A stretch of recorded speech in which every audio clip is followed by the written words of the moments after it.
Okay, my crafty friends, so I created a very basic box. So this is just using the outer die panel here just to make a mock-up. So as you can see with this one, I haven't decorated it, I haven't used any of the decorative layers, and I haven't used any of the tags. Now, when I first saw this die set, the Terrific Twist Showcase, I immediately thought that that looked like a mermaid tail. And my regular viewers will probably be laughing because, yeah, there we go. I've used my signature colour scheme of some sort of aqua and some sort of purple or pink. So I decided for this first make, so I'm going to make 2 samples today, both to send off to Tonic Studios as part of their launch. So I'm going to make one 6-sided box and one 8-sided box, and that's what these are for. So I've gone ahead and chosen the Miami Mint and the Mauve Purple. So instead of using the same base colour and the same verso die with its outline layer, for each of the 6 pieces required for the box, I decided to mix it up and do 3 of each. So there's going to be a bit of variety in the box, so I thought that would look really nice. So we're going to go ahead now and I'll show you how to construct this lovely box. Okay, so we start off by using one of our hexagons. And we need 2 of these, so one will be the main portion and then one will stick underneath to make it look neater. I actually also cut a 3rd one to go on the inside to make that look neater too, but that's not in the instructions, it's just something that I wanted to do. So basically what you want to do is fold both of the flaps. Make sure, especially if you're using a thicker cardstock, that you give it a burnish either with your nails or a bone folder. And the way that we adhere the flaps is one under, one over, so it sort of goes like that. And then we also overlap them, which I will show you in a moment. So first of all, I will grab my nearly empty bottle of Nuvo, but it's okay, I've got 4 more. I found out while I was reorganising my spares drawer. And you don't want to overload it with glue because you don't want it splooging out the edge everywhere. So obviously you want just a moderate amount, and you know your glues, you know what works well for you. You'll have your favourite ones for construction and whatnot. You could use red liner tape as well, but I just think that glue, personally, I think is better for this, because you do have to manipulate it a bit and it does tend to be stronger. So you can see that, like, I've stuck that down and then I've made sure that this flap is outside, so that once that's dry I can then move this around and adhere that to the bottom. Now obviously on the reverse of these ones, because this is white, the ones with the purple bases, it's purple inside, but the ones with white, it's just white inside. So I did consider adding another purple layer onto that, but I just thought it would make it a bit too thick and a bit cumbersome, and you won't really notice it. I mean, obviously looking at the pink one, you know, you can see like a bit of the inside here, but it's I'm pretty confident that it'll look fine as it is. So that should be about dry now. So then with this next one, we want glue on the top of the flap so that that can then twist around a little bit and fit onto here.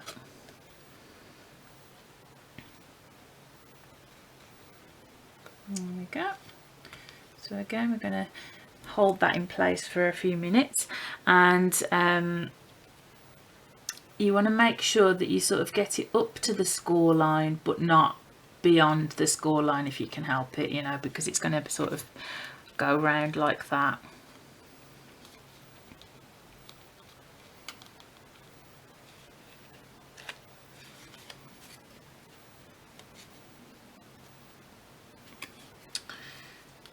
this one looks like it's on a very slight angle, so it's poking out a little bit there, but that's fine. I can just trim that off once it's done, just that teeny tiny little sliver.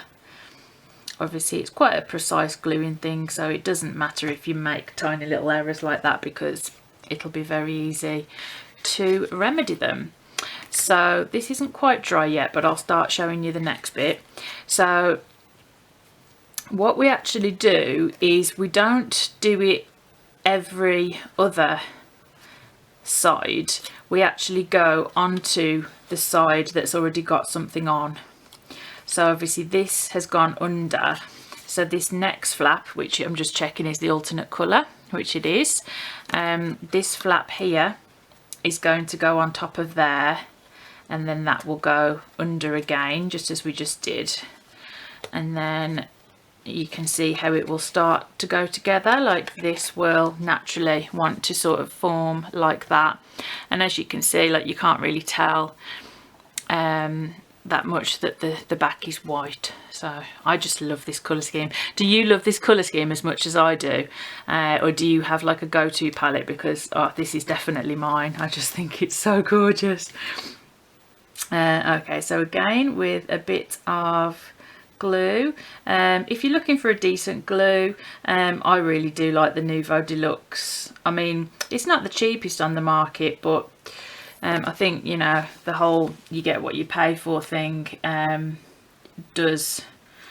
is true, and it's often on offer as well. It's often on special offer, so I tend to buy it when it's on offer. But it is very strong, and it gives you a bit of wiggle time as well, so you don't have to worry if it's not perfectly in place.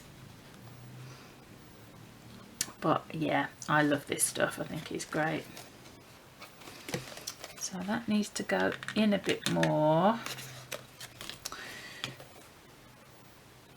So it's okay if this happens.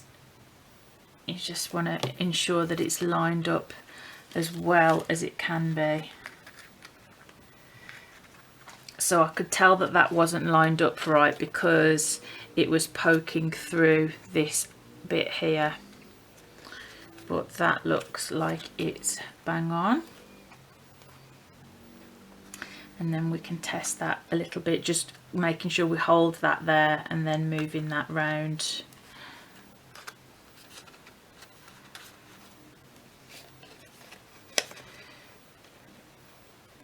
Yeah. This is going to look so pretty when it's done. And the range of different things that you can use these for, I've got some really nice ideas actually. So I'm going to make two samples today. I'll just show you this bit of construction, and then not all of, I'm not going to make stick all of the panels on. I'll just do these couple to show you, and then I'll come back and show you the completed box and what I've chosen to put in. So for this next one, we want some glue again on the bottom.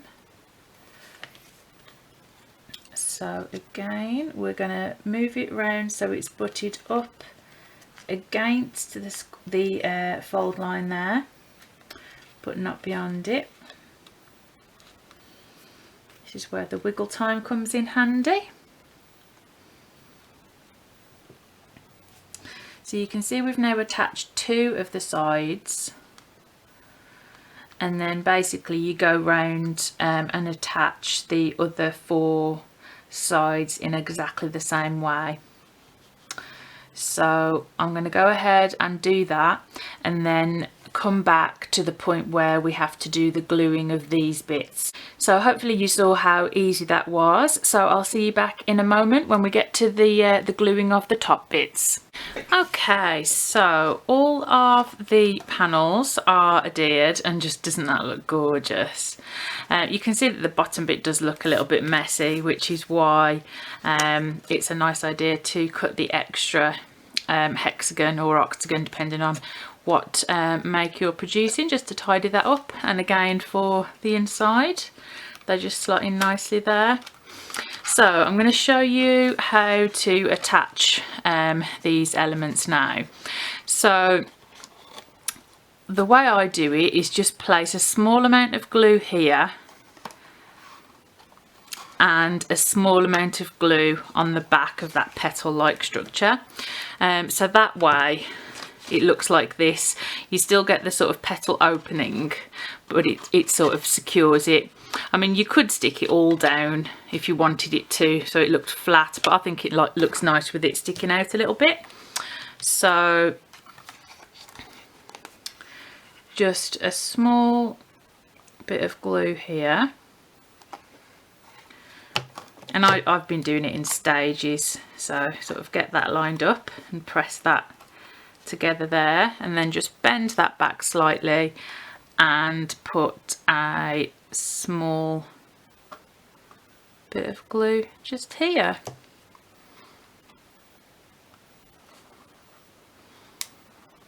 And just give it a little hold. And then what I found to be really useful, you might have these around your home. These ones happen to be colourful. I do have some regular coloured ones as well, but just these little pegs, which just sort of, I've just been popping on to hold it in place. I mean, obviously I press that down and it looks like it's stuck down, but I've just been applying the little pegs just for a bit of extra security.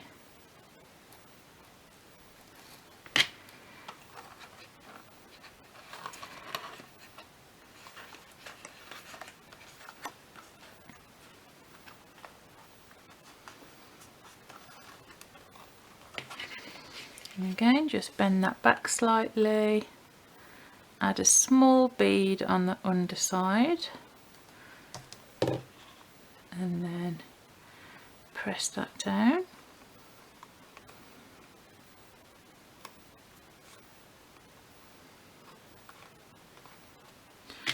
Grab one of our little handy pegs.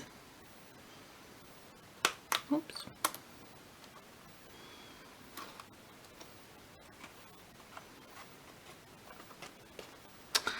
And there we go, so you can start to see what it's going to look like. It's really pretty. So I'm going to go ahead and do the rest of that, and then I'll cut an extra one of these, stick these on the bases, and be back to show you the final project. And here we go, my friends, the completed box. As you can see, these colours work beautifully together. The actual box portions secure really sturdily together, and it's quite a nice size when you look at it in terms of it fills like both hands. And then what I've done is a little added extra, because I thought this would look really cute in a bedroom perhaps. Someone like me loves these colours, or perhaps a child or a teenager that loves these colours. And I say, because these remind me of mermaid scales, if there's a little girl in your life that loves mermaids, this would be a lovely little trinket pot that you could put little bits and pieces in. So what I did was used a few bits of those sort of like decorative strips, popped a few of my favourite chocolates in there as an example, and then there's this gorgeous little embossing or debossing die which says "Have a treat," and it's perfect to use in with holographic card. So I cut a circle of hollow waves using the Tonic circles basic layering set. This is a great set to have on hand. Like, if you haven't got it, I'd really recommend it.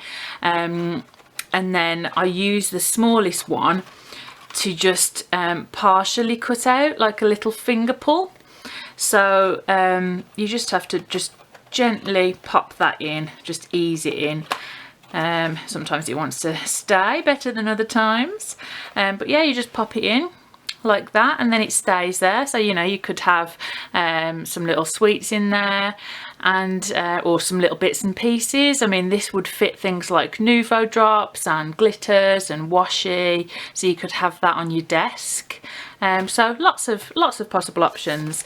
For my next example, I'm going to use it, I'm going to use a completely different colour scheme, and I'm going to do a plant pot version.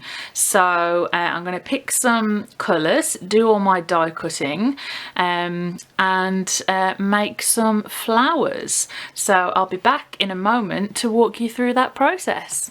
Okay, so for my second make, I've gone for the Octagon Base. So we've got 8 sides, and I've used these 3 cardstocks. We've got Ginger Pie, which is the regular texture weave card, Bronze Labyrinth speciality card, and Coffee Cream pearlescent card.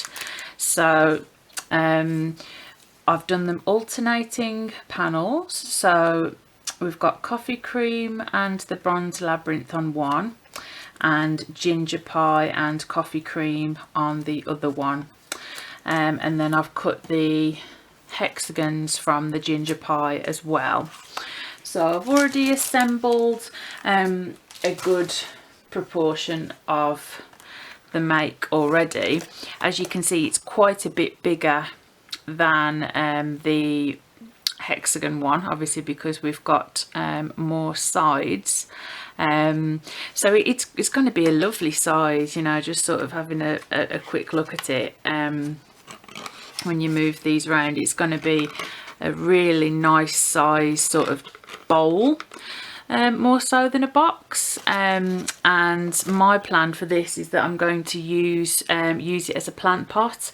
I'm going to make some faux flowers and use some Reindeer Moss, which is like, it looks like moss, but it's sort of like this, it's sort of like, it's kind of moist, but not that it would make card or anything moist. It's like it's a really interesting thing. I picked it up from Helen Griffin on one of her lives, so I've just not long adhered this one down. Because of the size of the tabs, they don't go all the way to the edges of the hexagon, I've found, so there are little tiny gaps here and there, so it's not 100% neat, but it's not going to affect the functionality, so you know, don't get hung up on this. And at the end of the day, it's going to have the nice neat hexagon over it, covering up any slight imperfections anyway, so just really don't worry about that. So I won't make you watch that again because it's the same as I did for the previous one. So I'll see you back in a moment when this is assembled. So I'll see you back in a mo.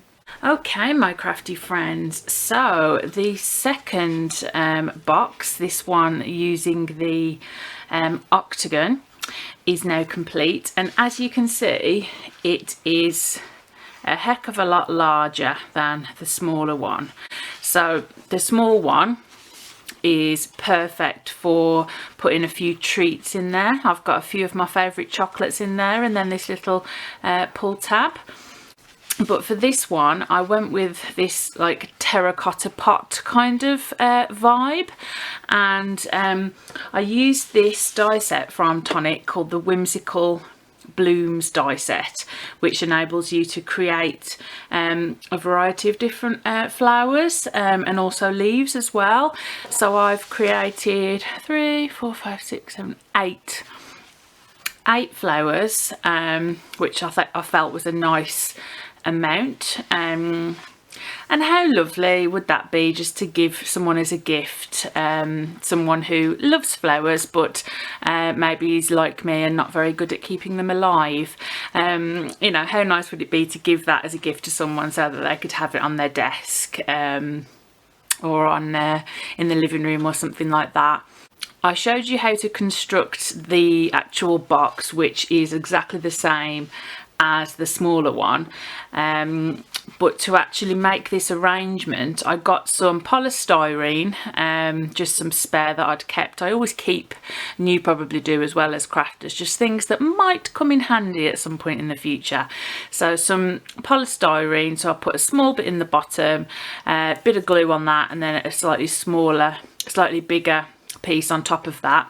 And then I got some of this stuff which is called Reindeer Moss, I got mine off eBay. I picked up this tip from one of Helen Griffin's videos or lives, where she'd made, I think it was, yeah, one of her releases, she'd made like a terrarium or something, and she recommended this Reindeer Moss, and I'd never heard of it, but it comes in just like a Ziploc bag, and it's like it's dry, but it's like it's just fantastic. It's really unusual to describe. It's got a lovely smell, like a lovely fresh smell, but very subtle, not overpowering, and it's slightly moist, but not moist so that it would make any of your card or paper craft projects like moist. So it just looks really nice as like a bit of sort of moss, a bit of covering to cover over the polystyrene. So that has been my 2 ideas for different ways to use the Terrific Twist die set showcase. Obviously there's other sentiments that you can use. I've just used the Have a Treat debossing one, but there are others that you can use that come within the set as well. As you can see, you can create pots of various sizes depending on the base that you use. Many different treat related storage solutions for your desk, at work, at home, your craft room, to put out at parties.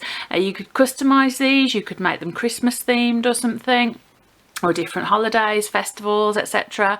Or do what I've done and create a faux flower pot. And who wouldn't want to receive that as a gift? Because I know lots of people don't really like flowers, or, you know, think it's a bit of a faff of having to care for them and then chuck them away, etc. But here you've just got a gift that keeps on giving. So that's all from me today, and I'll see and speak to you soon with some more crafty inspiration. Bye for now.